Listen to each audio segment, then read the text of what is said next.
ओम नमो नारायण। तो हिंदू धर्म में एकादशी का विशेष महत्व होता है, जिससे भगवान विष्णु की कृपा पाने का एक प्रमुख माध्यम माना गया है। तो कब रखा जाएगा निर्जला एकादशी का व्रत और इस दौरान जल ग्रहण करने के नियम भी क्या हैं, चलिए जानते हैं। तो वर्ष भर में कुल 24 एकादशियां आती हैं और लेकिन इन सभी में ज्येष्ठ शुक्ल पक्ष की जो एकादशी होती है, जिसे निर्जला एकादशी कहा जाता है, सबसे कठिन और फलदायक मानी जाती है। इस व्रत की सबसे बड़ी विशेषता ये है कि इसमें अन्न और फल तो दूर की बात है, पानी तक भी ग्रहण नहीं किया जाता, इसलिए इसका नाम निर्जला एकादशी पड़ा है।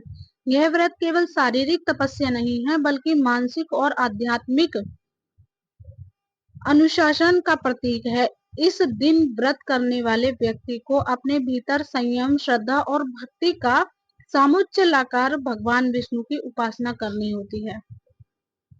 पौराणिक कथाओं के अनुसार इस व्रत को सबसे पहले भीमसेन ने किया था, जो अपने भोजन प्रेम के कारण अन्य एकादशी व्रत नहीं कर पाते थे। लेकिन जब उन्होंने इस निर्जला एकादशी का पालन किया तो उन्हें वर्ष भर की सभी एकादशियों का बराबर फल की प्राप्ति हुई। इसलिए इस व्रत को भीमशयनी एकादशी भी कहते हैं।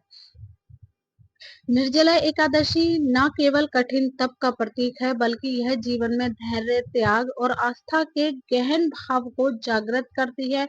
मान्यता है कि इस दिन विधि पूर्वक व्रत रखने से व्यक्ति को अक्षय पुण्य की प्राप्ति होती है, पापों से मुक्ति मिलती है और अंत में वैकुंठ धाम की प्राप्ति होती है। निर्जला एकादशी कब है, चलिए जानते हैं। तो वैदिक पंचांग के अनुसार निर्जला एकादशी की जो तिथि है, इस वर्ष में 6 जून 2025 को देर रात 2:15 से शुरू होगी और अगले दिन 7 जून को सुबह 4:47 तक रहेगी। क्योंकि तिथि का जो उदय है वो 6 जून को हो रहा है, इसलिए व्रत भी इसी दिन रखा जाएगा। तो क्या निर्जला एकादशी पर पानी पिया जा सकता है? हालांकि इस दिन जल ग्रहण नहीं किया जाता, परंतु कुछ स्थितियों में जल का प्रयोग मान्य है। पूजा के समय आचमन हेतु व्रतधारी व्यक्ति को पूजा के समय 3 बार आचमन करना होता है, इसमें थोड़ा जल लिया जाता है। दवा या शारीरिक कमजोरी की स्थिति में यदि व्रतधारी अस्वस्थ है या कमजोरी अधिक हो जाए तो थोड़ी सी मात्रा में जल पीना धर्म सम्मत माना गया है, लेकिन इससे व्रत का पूर्ण पालन नहीं माना जाता है। व्रत का पारण कब होगा?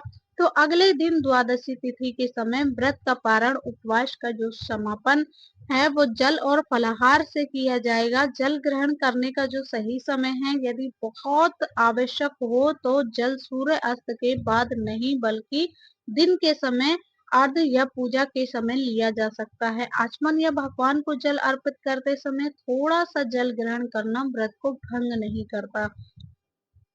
निर्जला एकादशी का आध्यात्मिक महत्व क्या है? इस एकादशी को भीमशैनी एकादशी या फिर पांडव एकादशी भी कहा जाता है।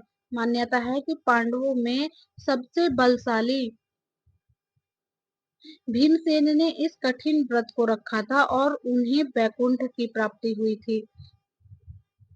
यह व्रत न केवल संयम का अभ्यास कराता है, बल्कि यह माना जाता है कि इसे करने से साल भर की